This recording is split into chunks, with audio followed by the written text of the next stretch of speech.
réforme, la suppression de l'ISF, ce qui est chez vous une revendication ancienne. Est-ce que vous connaissez, Pierre Gattaz, des exilés fiscaux qui ont l'intention de revenir en France une fois l'ISF supprimé? Écoutez, l'ISF, on en a beaucoup parlé. Moi, je vais vous donner un exemple très concret. Ma société Radial est une société familiale.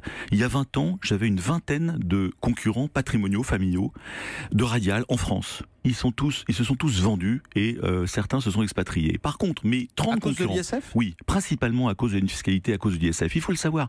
Et c'est pour ça que mes concurrents allemands, patrimoniaux, familiaux, créés après la guerre, marchent très bien, sont en croissance, se développent en Allemagne et font la force du Mittelstand. Donc d'un côté, on a détruit tout un tissu patrimonial, familial, de gens qui cultivent des valeurs humaines très profondes et qui, par des questions d'idéologie sur la fiscalité, eh bien, ont été obligés de vendre, se sont vendus. L'instrument de travail n'est pas dans l'assiette de l'ISF, Pierre Gattaz. Oui, mais si vous voulez, quand vous êtes des familles et quand vous êtes des frères, des sœurs, des cousins, des cousines, et que c'est très compliqué l'ISF. Alors les lois Dutreil ont permis d'améliorer tout ça, mais il faut savoir, si vous voulez, que c'est un poison qui a empoisonné l'économie française depuis 30 ans.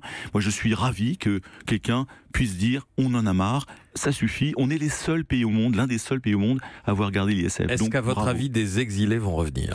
Moi, ce que je pense, c'est que ça peut revenir dans le temps. Je pense que toutes ces mesures-là, les gens, si vous voulez, aujourd'hui, il y a beaucoup d'intérêt sur la France. Vous savez, par rapport au Brexit, par rapport à la politique de Trump, par rapport même à l'Espagne, malheureusement, avec la Catalogne, par rapport à une faible majorité d'Angela Merkel, la France, avec ses réformes, eh bien, redevient intéressante, redevient très attractive. Et je crois qu'il faut profiter de cet alignement de planète positif, comme on dit.